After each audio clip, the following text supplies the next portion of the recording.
thank you for watching and choosing this video. My name is Anne, as you can see as my channel name. So in this channel I am making a series of Bible study, read the Bible with me type of series where I'm starting from the very beginning, the book of Genesis. My very first video, which I posted last week. I don't know why I can't speak. It covers chapter 1. Today I will be covering chapter 2. I'm trying to think of anything else I wanted to say before I went ahead and started to record. If you did watch my first video, thank you so much for coming back, and thank you for choosing this video. And I think without further ado, we can get started. Oh, if you didn't watch the first video, I recommend starting over. Okay, that's the last of my heads ups. Okay, I read the ESV version, by the way. Thus the heavens and the earth were finished, and all the host of them. And on the seventh day God finished his work that he had done, and he rested on the seventh day from all his work that he had done. So God blessed the seventh day, and made it holy, because on it God rested from all his work that he had done in creation. These are the generations of heavens and the earth when they were created. In the day that the Lord God made the earth and the heavens, when no bush of the field was yet in the land, and no small plant of the field had yet sprung up, for the Lord had not caused it to rain on the land, and there was no man to work the ground, and a mist was going up from the land, and was watering the whole face of the ground. Then the Lord God formed the man of dust from the ground, and breathed into his nostrils the breath of life, and the man became a living creature. And God planted a garden in Eden in the east, and there he put the man whom he had formed. And out of the ground the Lord God made to spring up every tree that is pleasant to the sight and good for food. The tree of life was in the midst of the garden, and the tree of the knowledge of good and evil. A river flowed out of Eden to water the garden, and there it divided and became 4 rivers. The name of the first is Pishon. This is the one that flowed around the whole land of Havilah, where there is gold, and the gold of that land is good.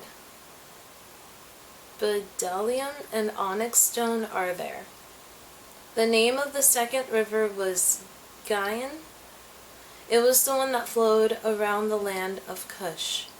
And the name of the third river is Tigris, which flows east of Assyria. And the fourth river is the Euphrates. The Lord God took the man and put him in the Garden of Eden to work it and keep it. And the Lord commanded the man, saying, You may surely eat of every tree of the garden, but of the tree of the knowledge of good and evil you shall not eat. For in that day you eat of it, you shall surely die. Then the Lord God said, It is not good that man should be alone. I will make him a helper fit for him. Now out of the ground the Lord God had formed every beast of the field and every bird of the heavens, and brought them to the man to see what he would call them. And whatever the man called every living creature, that was its name. The man gave names to all livestock and to the birds of the heavens and to every beast of the field. But for Adam there was no helper. There was not found a helper fit for him. So the Lord God caused a deep sleep to fall upon the man, and while he slept, took one of his ribs and closed up its place with flesh. Then the rib that the Lord God had taken from man he made into a woman, and brought her to the man.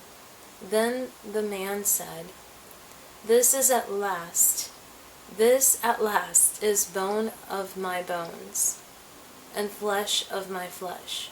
She shall be called woman, because she was taken out of man. Therefore a man shall leave his father and his mother, and hold fast to his wife, and they shall become one flesh. And the man and his wife were both naked and were not ashamed. Sorry for messing up. Apparently I can't read. Just kidding. Thank you. Okie dokie. So time to explain chapter 2. A lot of this chapter is pretty much self-explanatory. I would say from verse 1 up until probably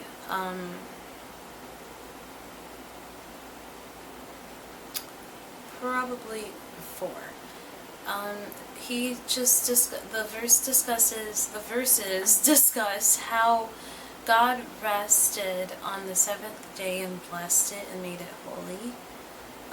And then it discusses the generations of the heavens and the earth when they were created, when no bush of the field was yet, in the land, and no small plant of the field had yet sprung up, for the Lord God had not caused it to rain on the land, and there was no man to work the ground. So basically, the land was like how we've never seen it before, with no vegetation or anything.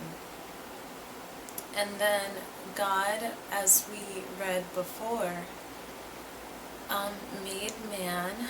And something that I recognized while I was reading this over and over and over, I don't know if anyone has ever interpreted it as God breathing life into his nostril, but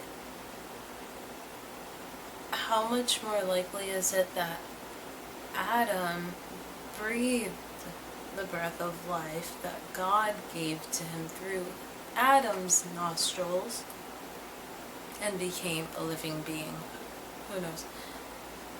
So, pretty self-explanatory. And then there is the diagram,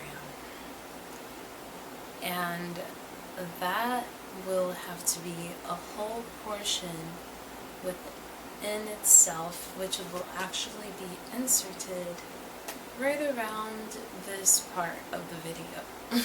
I'll make sure to do that while I'm editing. But other than the diagram of the garden in Eden, God talked about how he gave instructions to Adam. He told him to work it. He can eat any tree except for the tree of the knowledge of good and evil, because if he eats of it that day, he'll surely die. And then God said it is not good that man should be alone. And, we read it in the beginning of the video. And then Adam named all the animals, and then he met Eve and said, this is bone of my bone, flesh of my flesh. And then he said, therefore a man shall leave his father and mother, which we read in the beginning of the video.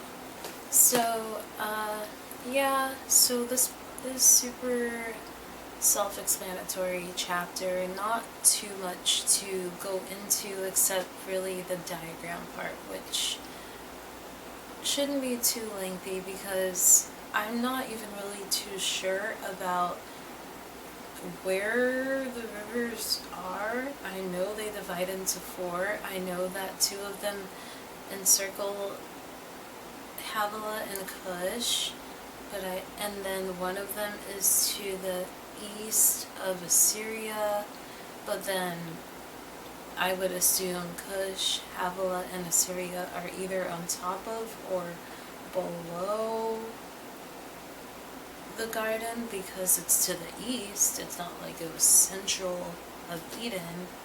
So who knows, maybe more of its geography will be explained or maybe it's just not really a piece of information to be gathered, because I'm pretty sure Moses, I don't know how this information was revealed to him, but I trust him. He did lead people through a sea that opened because God literally instructed him to point a stick that split the sea.